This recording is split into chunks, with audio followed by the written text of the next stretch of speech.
Greetings, guys, gals, non-binary pals, and welcome back to another video. I am wearing black and it feels so weird. Anyway, a few months back, I made a video about this estranged mom group on Facebook called Doormat Moms No More, and you all really liked it. And a few days ago, I asked if there were any videos from me that you want to see. So many people said they really enjoy my Facebook group deep dives and just going through those, which I love because I love making these videos. So if you have any Facebook groups you want me to have a look at, please let me know. I will go in with my banner and just have a deep dive into a bunch of different Facebook groups. I've currently requested to join like 10 and I'm just waiting on approval. I did encounter so many other Facebook groups for parents with estranged children, and I requested to join a whole bunch. The one I got accepted into the morning of planning this video was hashtag Christian moms of hashtag estranged children. And so obviously I had to make a video about them. And there are some gems in here. Oh boy. So buckle up, because it is a bumpy ride. Before we get into it though, I would like to take a moment to say a massive thank you to today's sponsor, Aura. If you are anything like me, you get your fair share of scam calls and scam emails and texts, etc. I cannot tell you how often I will open like Telegram to a new message that is like, I have a job opportunity for you, and it's like, please go away. And one time a few years ago, I got a phone call that was straight up like, you have to give me money right now or the police are going to show up at your door. And I was 20, the first time I'd ever lived alone. I had a panic attack. Not fun. And to protect you from getting those terrifying phone calls that are trying to scare you into giving them money, I would love to tell you a little bit about Aura. How many times when you open a website do you have to hit accept all cookies? It's a lot, right? Like almost every time now. And most of the time, you literally don't have a choice. If you want to use the website, you have to accept the cookies, and sometimes terms and conditions as well. And a lot of the time, upon accepting those terms and conditions and using cookies, you are often accepting and allowing them to sell your data to data brokers to make a profit off of your information. This can lead to countless scams, as well as in more extreme cases, identity theft. But with Aura, you do not need to worry about it. You can feel so much safer online and feel so much safer about where your information is being kept and who is selling it, because with the click of just one button, Aura will check all of the places that are selling your information, and you can click just one button to opt out, and Aura will opt you out of all of those places that are selling your data. The internet can be a very scary and unknown place that you don't really ever know entirely what you're getting into, but with Aura you can feel safer and more secure and just be more relaxed when you use the internet. I am not leaving myself and my family vulnerable to data breaches and data brokers, and if you don't want to either, then you can go to aura.com/kiwi to try 2 weeks completely free. That will be enough time for Aura to find out if any of your personal data is exposed. So thank you, Aura, for sponsoring today's video, and let's get into it. This first one, buckle up. Because it's pretty intense. All right, let's go. How many of us have been slammed with the word boundaries? Boundaries? Those were all thrown away when I was lying down with my cooch in every hospital employee's face to bring you into this world. Boundaries? Give me a break. Oh my God. Gee, I wonder why your kid doesn't talk to you anymore. It's baffling to me.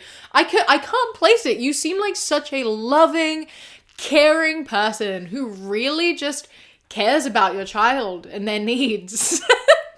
Oh my God. Like, I can't imagine you would ever overstep at all. You seem so lovely. This is ridiculous. What do you mean? What do you mean? Hello? I thought that people in the comments would maybe be mad at this. I thought that people were going to be with me on this. I don't know why I had any expectation of these parents being on my side with this, but I thought there'd be at least one parent being like, hey, whoa, boundaries are kind of important. I think that your kids are entitled to setting boundaries. There wasn't There wasn't. There are 52 comments. They were all supportive. They were all supportive. So, faith in humanity, dead and gone. One comment was, they heard it as a catchphrase, and they use it to cut out anyone who says anything they don't agree with or who does anything they don't like. If they actually understood what healthy biblical boundaries were, they would realize that what they're setting up is/are not boundaries. Boundaries are for me, not against another person. They're meant to help me have a clear perspective on what I will and won't allow in my life. And they help me recognize that I am not responsible for others' lives. Christ himself modeled boundaries. Consider when he would leave a group of people to go pray alone. This was a boundary, removing himself as was necessary for him. Remember when he, a Jew, chose to go through Samaria, knowing he would encounter the woman at the well and choosing to do that, even though it would be ridiculed by his people? This was a boundary, placing himself in the presence of one who desperately needed him. While I think boundaries can be healthy, they've been mischaracterized and used to actually abuse other people. I love seeing this example because I love quite literally saying Jesus removing himself when he needed space was him setting a boundary. What do you think? What do you think your child is doing right now? You're not Jesus in this situation. This is the problem, is you're sitting here being like, I am allowed boundaries. My child's not allowed boundaries. That's the problem. Your child did remove themselves from the situation to set boundaries, and you're mad about it. You joined this group because you don't like that your kid did that. You can't be here like, I am pro boundaries, like when you remove yourself from a situation, whilst joining a group being like, I can't believe my child removed themselves from a situation. Give me a break. Oh my God. And then placing himself in the presence of one who desperately needed him is a boundary? Correct me if I'm wrong, but I'm pretty sure that's not what a boundary is. I don't think that's what's happening here. And I don't think people setting boundaries is abusing you. It's just that you don't want to respect them. And so when you cross a boundary and they say, hey, that's upsetting me, you're like, how dare you say that I'm upsetting you? That hurts my feelings. It hurts my feelings that you think that I'm upsetting you when I'm just doing what I want to do. I'm disrespecting you and you're upsetting me for disrespecting you. And that's just abuse. Your kids are allowed to set boundaries. Yeah. And if you don't accept their boundaries, they're going to cut you off. Like, yes, everyone has different boundaries, and I think they're usually pretty reasonable. And you are suffering the consequences from overstepping those boundaries. And now they're setting a new boundary, which is what Jesus did, going to be alone because they can't deal with you right now. You literally explained it. Like, there was also this other comment that was, may I add in communication? Please feel my eye roll. If you're offended by your kids setting boundaries and asking for communication, do you really have to question why they don't talk to you anymore? Like, come on, be so for real. Your kid straight up is just like, can you just like listen to me?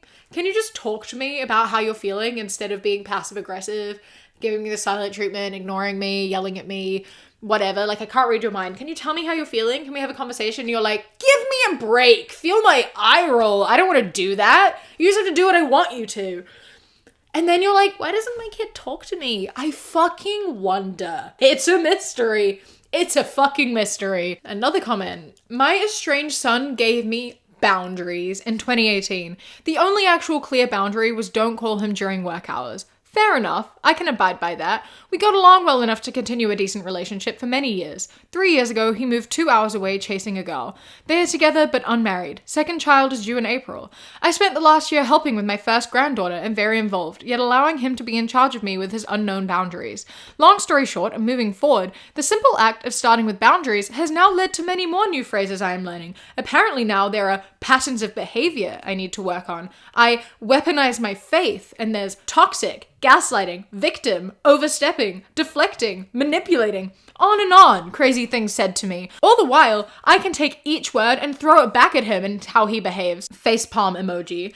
I don't know what happened to normal life, family disagreements, talking and moving forwards. Now we walk on eggshells or get cut off at a whim. Currently we are at no contact. I love how this comment proves the point. Saying that you don't listen, you don't communicate, you overstep boundaries, and your response being like, I could just say all of that back to you. Like, that's the manipulation he was talking about.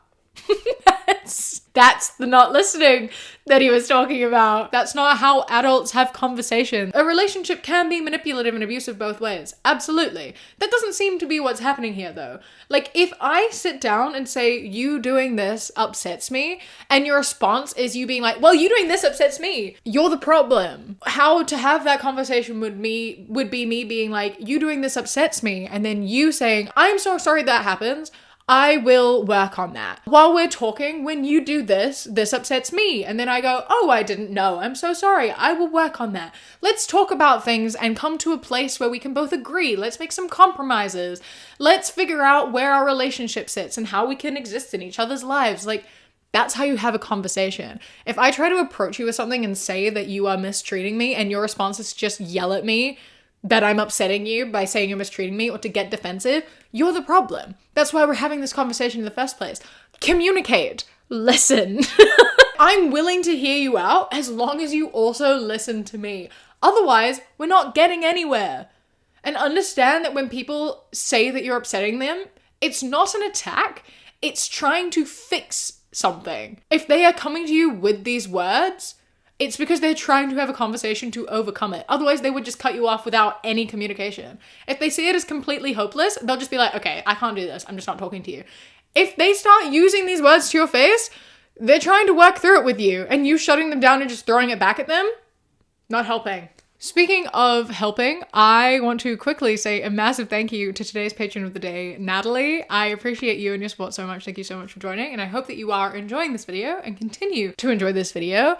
If anyone else would like to become a patron, you can go to patreon.com/savvycat or click the link in the description. For as little as £1 a month, you can make videos 1 to 5 days early and completely ad-free for those days, and I appreciate it. And if you are unable to join my Patreon, fair enough, then if you could please hit subscribe, I appreciate that so much. I'm trying to reach 500k subscribers by the end of the year. Also, over 50% of you are regular viewers but are not subscribed, so if you think that could be you, please do check. Maybe you think you're subscribed and you aren't. And even if you don't think you're subscribed, you should subscribe.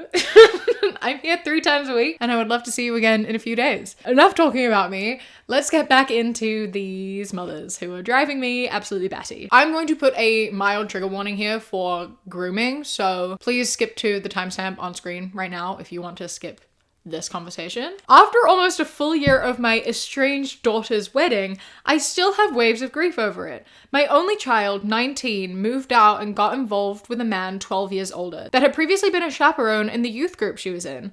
A full year of my battling against the cult-like mindset of that place and her telling me to get out of her life, they got married. She dropped out of school and they now live in a friend's spare bedroom. So much care and love went into raising her. So much hope for her to have a bright future, an education and career, not just a job to get by. And in one flip of his middle finger to me, she was gone. She did invite us to the wedding, but only days before, and I was not included in anything for the wedding. I offered money to pay for food just to try and find a way to experience a little part of my child's nuptials, even though I disagreed with her life choices and him seemingly behind them. I was trying to put it all aside to see my beautiful daughter on her wedding day, but it was so sad.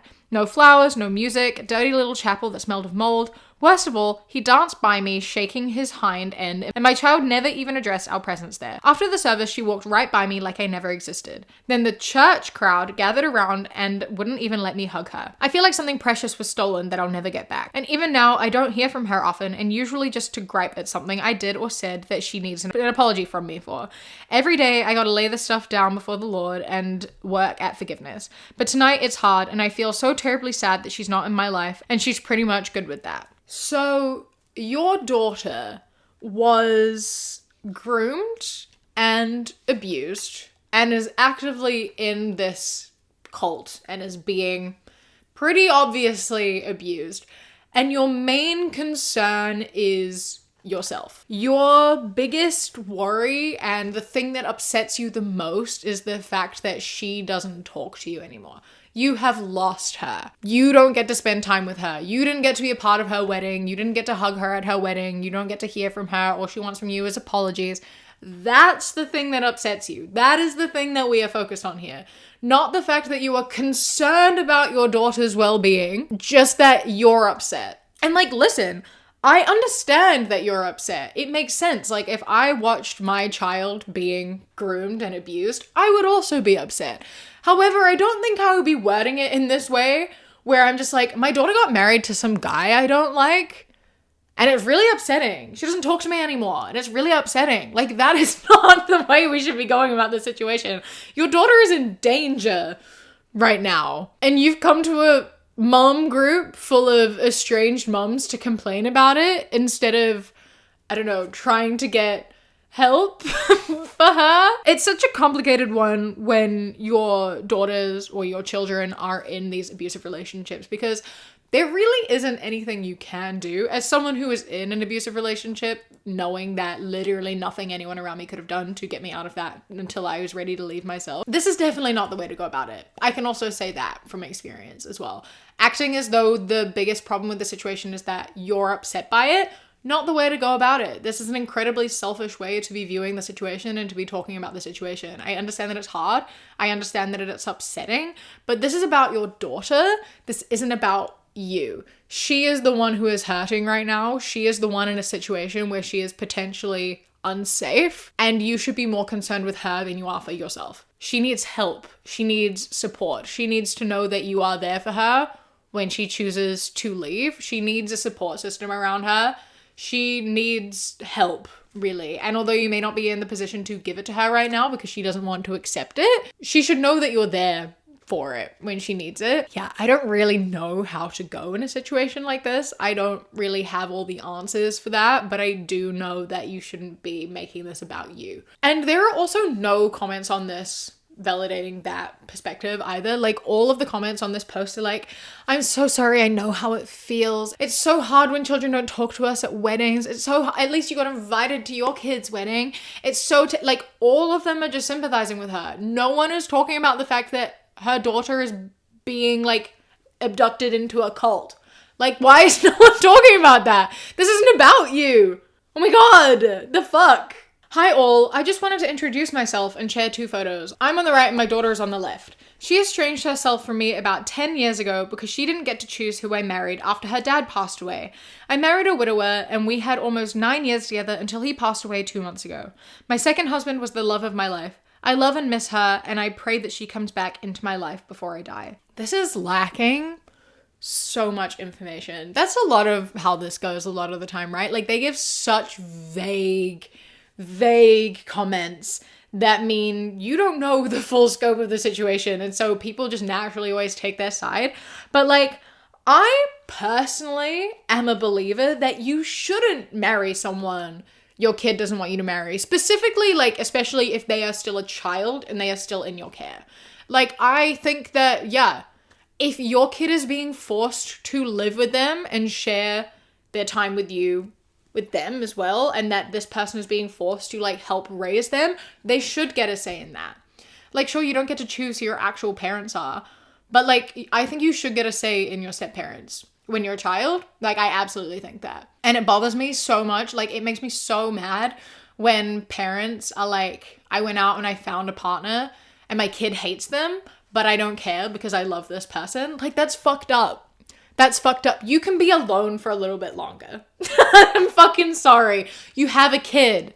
They're your priority here. You shouldn't be doing anything that's major and impacts their way in a major life if they aren't okay with it. I, am a full believer and supporter of parents not dating until their kids are adults. But sometimes, they can get the right person. But I say, don't introduce them to your kid until you are serious in the relationship and you know more about them. And if your kid doesn't like them, you can still keep dating them if you really want to, but they shouldn't be a part of your kid's life. I am a full believer of that. Because I don't think that romantic relationships are the most important part of your life. You know what I mean? I think you can find fulfillment in other areas. And I think that, if your kid doesn't like them, there's probably a reason for that. If your kid cut you off for 9 years because of the person you chose to marry, you're leaving something out of the story. What did he say? What did he do? Because there are people in the replies being like, you did nothing wrong. You followed your heart. You did nothing wrong. Kids don't get a say in who you marry. Okay, but if it's bad enough for her to not talk to you for 9 years, what did he fucking do? Because he could have been abusive, for all you know. He could have said something incredibly inappropriate. He could have touched her inappropriately. He could have hit her. He could have been emotionally abusive. There's a whole range of things this man could have done. And like, maybe she didn't feel safe saying that to her mother. Maybe she just said to her mom, I really don't like him. Please don't marry him. And honestly, that should be enough. You should listen to your kid and take their word at that. If your kid really does not like your partner, there is a reason for it. Let them go. Listen to them. And considering she's not giving the full story here, she's just saying she just didn't want me to marry him. I feel like she does know. I feel like she has more information. She is purposefully not giving the information because she knows that she is in the wrong. Tell me, what did he do? What did he say? Because I am willing to bet it was something really fucked up. And that is why your daughter doesn't speak to you. You chose a man over her. That's why. Hi, I'm not sure if I belong in this group as 2 of my children are not exactly estranged from me, but they threaten to be. They insist that I affirm their choices regarding their gender identity that I morally cannot accept, and if I don't, then they will cut me off. So far, I have managed to stay in contact with them, but I feel like I'm walking on eggshells. Unfortunately, a sweet 1-year-old granddaughter is involved. It's been 11 years with one and about 2 years with the other. I have 4 other children, and 2 of them are definitely estranged from them. The split is unbearable around the holidays and visits. I homeschooled all of them and they have great jobs, fortunately. And I don't regret it, and I remind myself that even in a perfect environment, some children will go astray. One hard thing is I feel like I am judged by others as if I am a failure. My husband was an excellent father and husband before he passed away 12 years ago. Well, that's my story, and I'm mostly at peace, but heartbroken. Hey, so you actually have the solution here, and the solution here is just that you accept your children for who they are. It's like really obvious. They've literally given you the answer and the way out. You're like, my children are gonna leave me, and it's so upsetting. I don't want them to leave because I love them so much. That's within your control here. All you have to do is tell your kids that you love them. Literally, all you have to do is tell them that you love and accept them. It's that easy. Their gender identity doesn't align with your morals. I don't care. I don't care. Then you can't complain.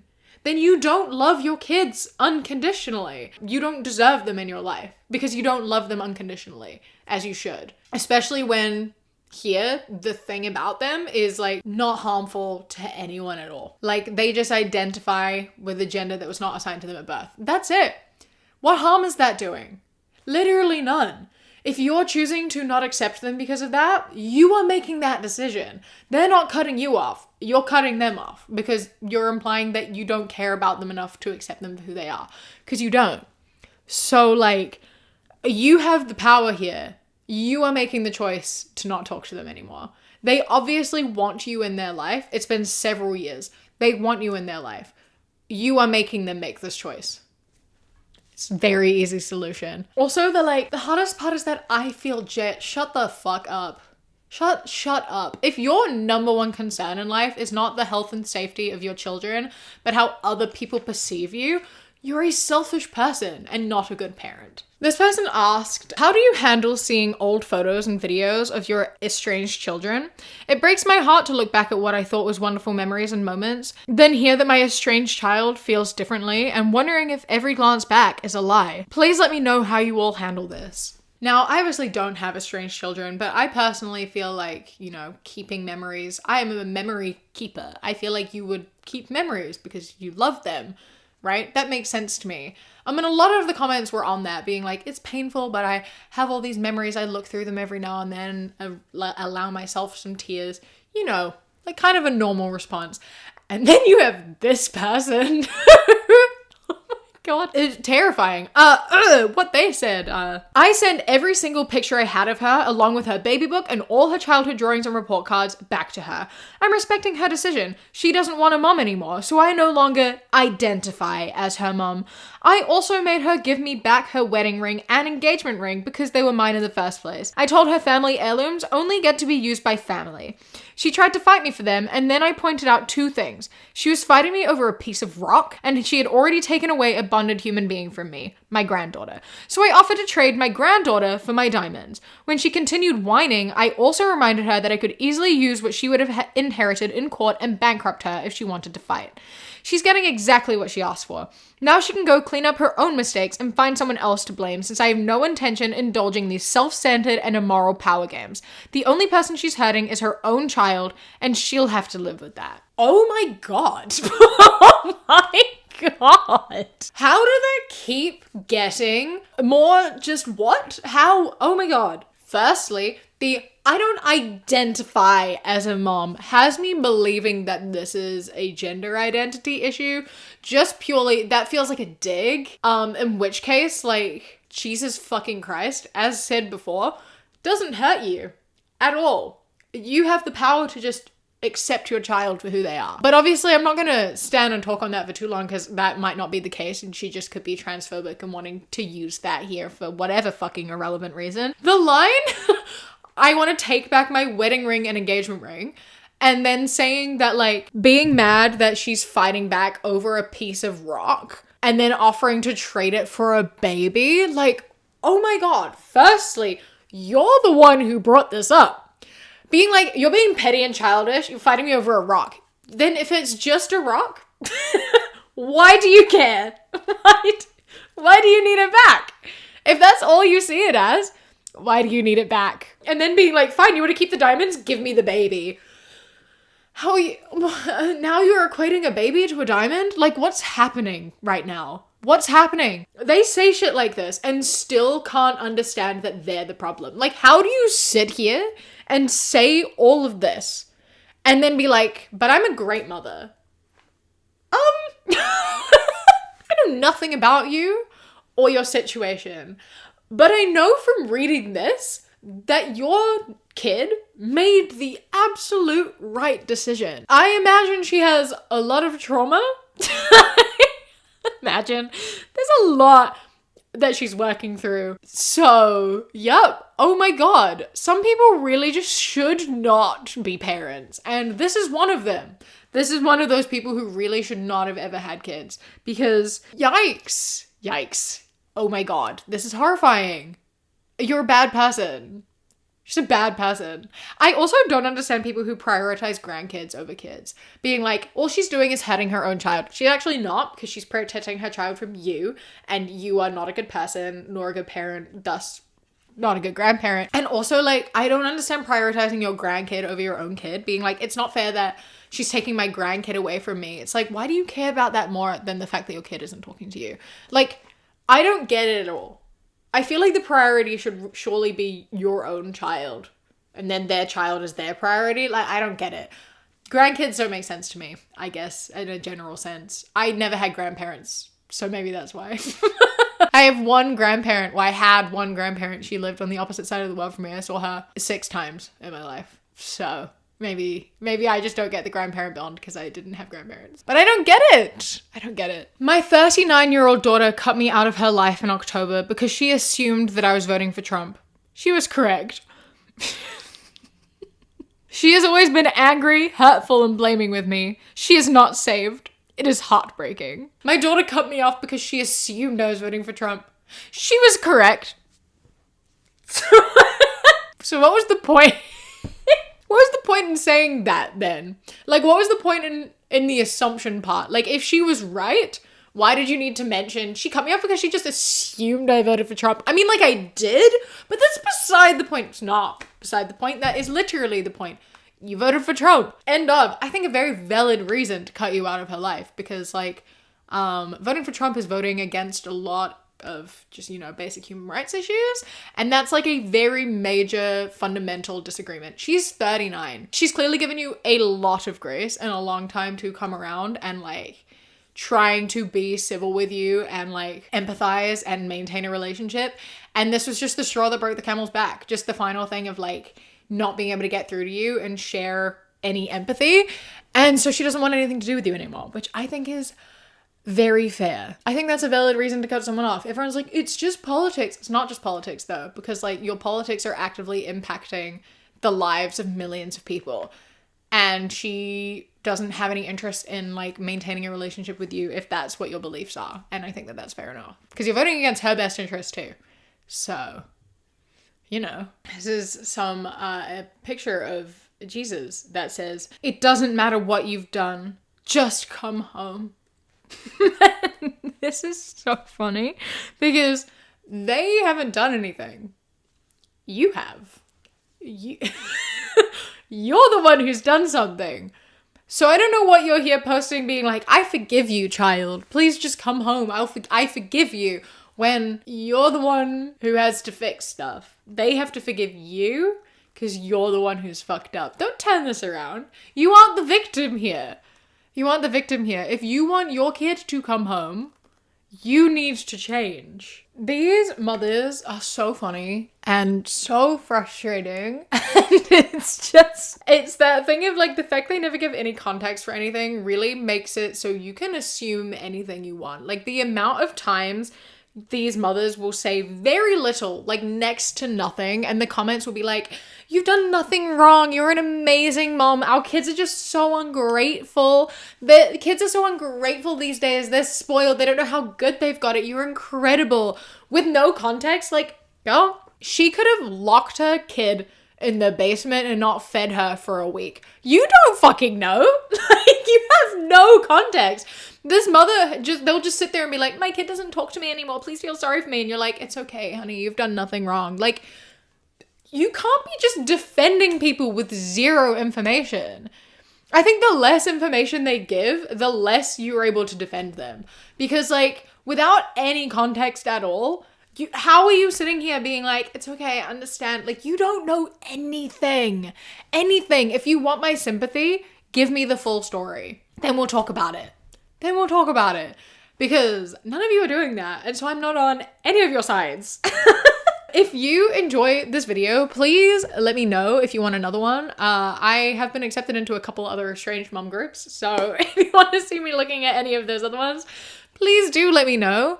Let me know if there are any other Facebook groups you want me to have a look at, because I genuinely do really enjoy looking at them. They are so fun to do, and I'm glad that you enjoy them. A huge thank you to my Kiwi Cat patrons: Bobby, Ellie, Chris, Samuel, Knitting Menace, Radsack, Mr. Noodle, Lady Nutbar, Ella, Queen Glimmer, River, Phenomenally, Jesse, Phil the Duck, It's Craiglow, Blaze, Blue Kitsune 24, MA Ping the Games, Joy, L James D, Prismatic, and Beckett. I appreciate you so much. Thank you so much for joining.